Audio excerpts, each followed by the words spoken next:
The Realme 3 Pro is the company's latest flagship. It has a 6.3-inch Full HD Plus IPS display which produces vivid colors and very legible under direct sunlight. This phone is powered by the recent Qualcomm Snapdragon 710 chipset. It's an efficient chip built on the 10nm fabrication process and features a better GPU performance. There is a main 16-megapixel sensor at rear along with another 5-megapixel sensor. Also, another 25-megapixel selfie camera on the front. Videos can be recorded up to 4K resolution but without stabilization. This phone is based on Android 9 Pie. Finally, it has a 4045 mAh battery. It will last you a full day on one charge and also supports fast charging.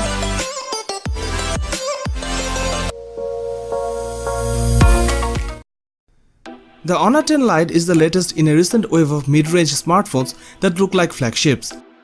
It also has a premium look and feel, despite featuring a plastic back and sides. Honor has decided against a QHD screen and added a LCD screen. It's long with a 19.5:9 aspect ratio and it's also very light on bezels, with what Honor claims to be an almost 90% screen to bezel ratio. There are also 4GB and 6GB RAM versions available. With 3400 mAh, the Honorton Lite's battery seems sufficient enough. The Honorton Lite has a dual camera setup on its rear with a 13-megapixel 1.8 aperture camera which really struggles to offer much in the way of detail or dynamic range. It has 24-megapixel selfie camera on the front. The Honorton Lite also has a couple of different photography modes that you can manually switch between depending on the situation. Unfortunately, these remain constrained by the same hardware limitations as the main camera. In addition, video is shot at up to Full HD resolution and like selfies looks respectable until the lights go down. The Honorton Lite is an ideal teenager's smartphone. It won't break the bank, it has a respectable camera and it looks sweet. Vivo Z1 Pro packs a 6.53-inch screen with 19.5:9 aspect ratio and Full HD Plus screen. It is powered by the octa-core Snapdragon 712 chipset coupled with 6GB of RAM.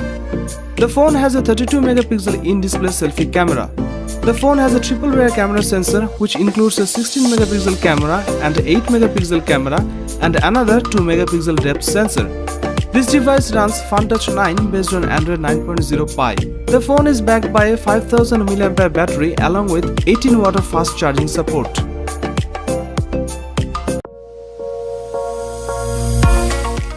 The Samsung Galaxy M30 has a gorgeous AMOLED screen and looks just awesome from the front. The front camera resides in a U-shaped notch which is inconsequently smaller than the V-shaped notch on the Galaxy M20 and M10.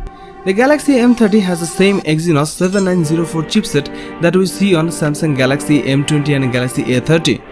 Samsung Galaxy M30 have 3 camera sensors at rear. This extra camera unit is a depth sensor that makes the live focus mode so much better. The other 2 rear cameras remain same, a 13-megapixel sensor with 1.9 aperture lens and a 5-megapixel wide-angle shooter with 2.2 aperture. The selfie camera, however, has a higher resolution 16-megapixel sensor. The battery backup on the Galaxy M30 is excellent. The phone can easily last for a day of heavy uses. It supports fast charging and Samsung also bundles a fast charger in the box. If you are not much into high-end gaming, would value display quality over the camera performance and are restricted by a budget, the Galaxy M30 won't disappoint. The Redmi Note 7 is an affordable mid-range handset that serves up some flagship features. It is an outstanding device for its asking price. The Redmi Note 7 Pro has a 6.3-inch LTPS display with Full HD Plus resolution. The display is extremely crisp and sharp, contrast and dynamic range are pretty good. The colors are punchy without being oversaturated. With the Qualcomm Snapdragon 660 processor combined with 4GB of RAM and 128GB of storage, the Redmi Note 7 sports mid-range power. The Redmi Note 7's dual rear snapper has a 48-megapixel 1.8 aperture primary camera and a 5-megapixel 2.4 aperture depth sensor module, matched with face detection autofocus.